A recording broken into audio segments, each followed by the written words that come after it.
মইতো ক'লো না মই একেবাৰে ৰিজাইন দি দিম যদি মই এটা কথাও মিছা কৈছোঁ এটা কথাও যদি মিছা কথা কৈছোঁ জীৱনত ৰাজনীতিয়ে নকৰোঁ মই ক'লো নহয় যদি এটা কথাও মই মিছা কৈছোঁ জীৱনত হিমন্ত বিশ্ব শৰ্মাই ৰাজনীতিয়ে নকৰোঁ ইয়াতকৈতো আৰু একো নালাগে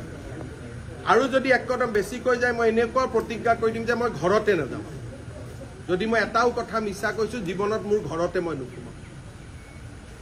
তাতকৈ আৰু কিবা ক'ব লাগে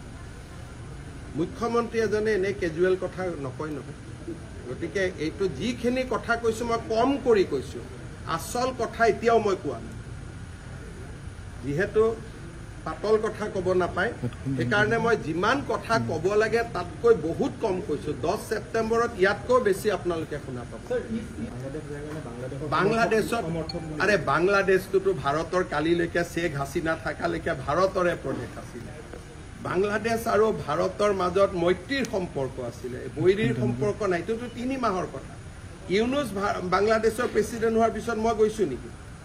বাংলাদেশতো আমি চৰকাৰী ডেলিগেশ্যন লৈ গৈছোঁ বাংলাদেশত নুমলীগড় ৰিফাইনেৰীয়ে তেল পঠিয়ায় বাংলাদেশৰ প্ৰাণ জুচ আমি ইয়াতে কিনো বাংলাদেশ আৰু অসমৰ সম্পৰ্ক আমাৰ কোকৰাঝাৰ যোগীঘোপাত আমি মাল্টি মডেল লজিষ্টিক পাৰ্কে খুলিছোঁ যাতে বাংলাদেশত বস্তু পঠাব পাৰোঁ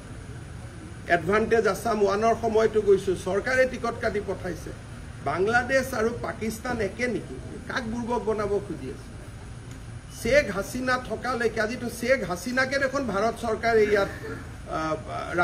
আমি ৰাখি থৈছোঁ আশ্ৰয় দিছে কাক বুৰ্বক বনাব খোজে বাংলাদেশ আৰু পাকিস্তান আজিৰ বাংলাদেশ নহয় শ্বেখ হাছিনা থকাৰ বাংলাদেশ